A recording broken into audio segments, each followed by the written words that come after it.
কি করছো রাধিকা? মা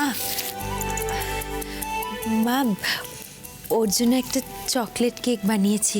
ও চকলেট কেক খেতে খুব পছন্দ করে না, তাই। কি সুন্দর হয়েছে রাধিকা সাজানোটা। চকলেট কেক কর্নর ফেভারিট, খুব ভালো লাগবে ওর। মা বলছি একটু দেখে দিন না ডেকোরেশনটা কেমন হয়েছে। আমি ঠিক আমি আবার কি দেখবো, ডেকোরেশনটা খুব সুন্দর হয়েছে। জানো রাধিকা, স্বামী স্ত্রীর সম্পর্কে ভালোবাসাই হলো আসল। আর এই ছোট্ট ছোট্ট পাওয়াগুলো না ভালোবাসাকে বাড়িয়ে তোলে। তোমাদের ভালোবাসা দৃঢ় হোক। সব কিছুর একটা লিমিট আছে। আমাদের রিলেশনশিপ সেরকম জায়গায় নেই যে তুমি ঠাম্মির কথা নাচছো। ঠাম্মি কি জানে যে আমরা আলাদা হয়ে যাব, আমাদের ডিভোর্স হয়ে যাবে? জানে জানে কি ভাবছো রাধিকা?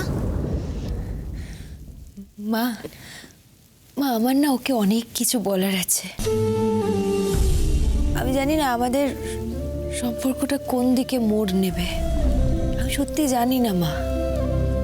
আপনাকে তো আলাদা করে কিছু বলার নেই, আপনি তো সবটাই জানেন। একদম চিন্তা করো না, দেখবে সব ঠিক হয়ে যাবে। জানো তো রাধিকা, যে কোনো কাজ যদি তুমি সততার সাথে করো, যে কোনো সম্পর্ককে যদি মন থেকে লালন করো, সেটা কখনো বৃথা যায় না। একদম মন খারাপ করবে না, সব ঠিক হয়ে যাবে। কেমন? যাও, কেকটা আবার কর্ণকে দিয়ে এসো।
অন্ধকারে একা একা দাঁড়িয়ে আছো কেন?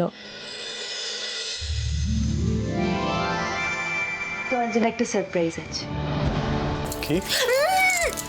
চোখ বুঝে সারপ্রাইজ আবার কেউ চোখ খুলে দেখে নাকি? রাধিকা এসব কি করছো বলো তো? তোমার জন্য সারপ্রাইজ প্ল্যান করেছি, প্লিজ। সিরিয়াসলি? আচ্ছা বেশ, বলো। Thank you. এসো আমার সাথে।